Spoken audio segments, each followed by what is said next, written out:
What's good, people? If you don't know who this is already, come on, this is Nick Cannon. What's good, my dude? How you doing? How you? I'm chilling. Thank you for letting us come to the studio, man, to rock with you. Oh man, absolutely. You know, this is the plateau. This is where we kick it off. This is where we get creative. So I was like, might as well have y'all come through here and, chill with us. That's what's up, man. And let me do this whole interview right now. I thought about this before I got to talk to you. We're gonna do this in stages right now. You like that drop right there? That's the album coming out. June 20th, get it, stages. Let's say it as much as we possibly can, stages. All right, that's the rule. We're gonna do what we can do. All right. So we're gonna start in the first stage, going from stand-up comedian, TV personality, TV host. Oh, wait, I'm gonna give you the whole thing. Second stage, I guess executive producing TV, writing TV treatments. Another stage, movies, writing movies, executive producing movies, starring in movies. Another stage, owning your own label, record label, Can I Ball Records. Wow. Another stage, rapping. Another stage, executive producing your own album. And another stage, music producing. See how this is going? It's not even done. We got another stage. Many stages. We can get into stage in the clothing fashion line. We can get all of that. The entrepreneur. It's just we go a whole bunch of stages. So. And that's it. From single to jiggle to now he's looking for a dime piece, right? Yeah, absolutely. And you know what I mean? Like the entire album stages in itself is just a reflection of myself and all the different things that I do. From performing on different stages, like you said, a comedy stage, a sound stage, film stage, all of that different stuff.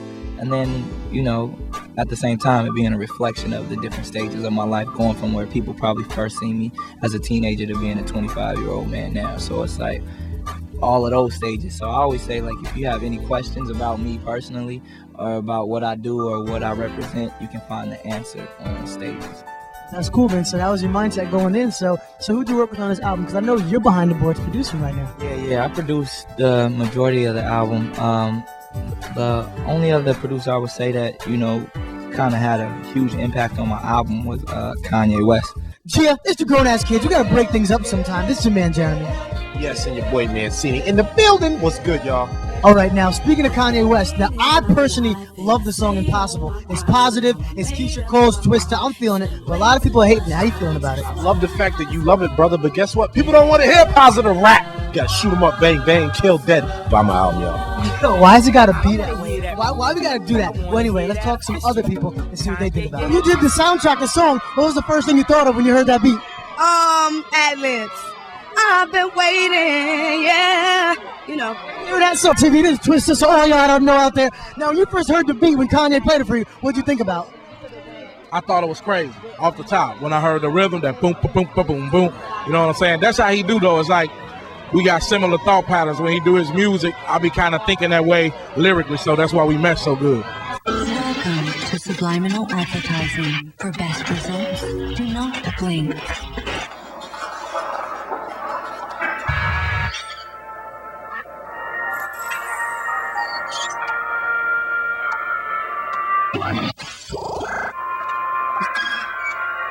Caught in danger.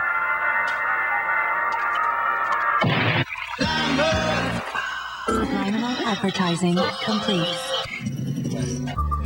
He produced the single My Wife, which is going to be crazy. It's just a Kanye banger. But then more importantly, he kind of was, I like to call him like the ghost executive producer, because he was really like the inspiration for me even getting started on this project, because he was kind of like, man, you gotta get out there and give the people you know what I mean? Like the Gigolo stuff and all that stuff was cool from the last album, but people want to know who you are, to know the things that you go through on a daily basis. And that's kind of where the idea kind of sparked for that record I did called Can I Live, which is on this album. Now, Wild 'N Out, this phenomenon right now, how did you get this on MTV?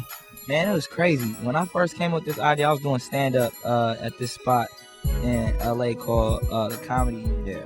And then now we see you each week on Wild 'N Out. How'd you get into that right there? Oh, you mean the number one show on MTV? Yeah, that's what I meant to say. Yeah, you mean the one that's not Yo Mama? Wilmer? Yeah. So, yeah, Nick's creation, and I knew Nick when he was a teenager doing stand-up in clubs when, he couldn't even, they would make him wait in the kitchen before, like literally. Really? Like 14, they would make him wait in the kitchen before he would perform. because he couldn't be in the club part. So they would call him out. He would come out the kitchen, perform, and had to go back to the kitchen. Yeah, it was crazy. So I knew him back from then. So when he said he had this great show that he wanted to try, he wanted me to come and knock it out the park. So, you know, I'm Nick's assassin on the show. Like a lot of the people that you see on the show kind of hang out at the Comedy Union. We backstage chilling, you know, acting stupid, freestyling, cracking on each other, playing different improv games.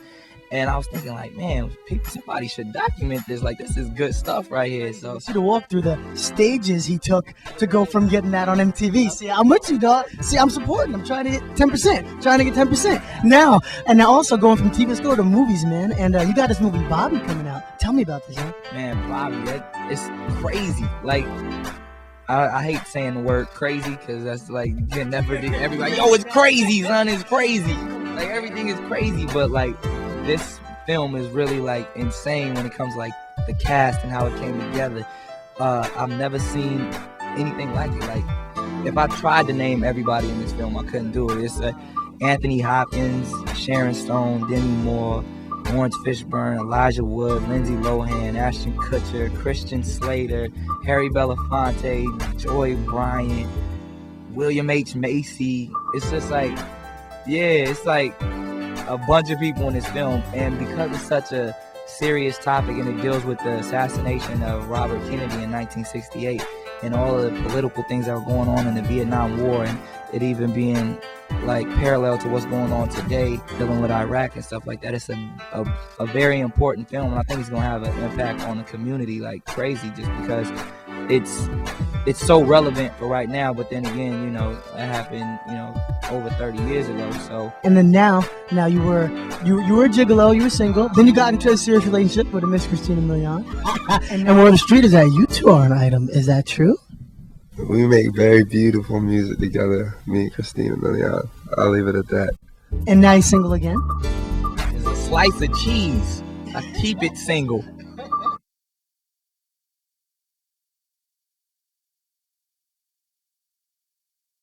Calling all soul brothers. Soul brothers. Soul sisters. Soul sisters. Soul people.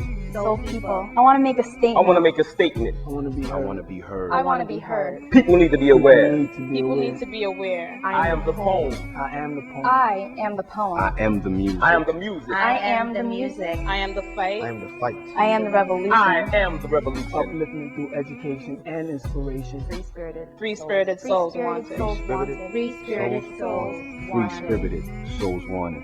Peace.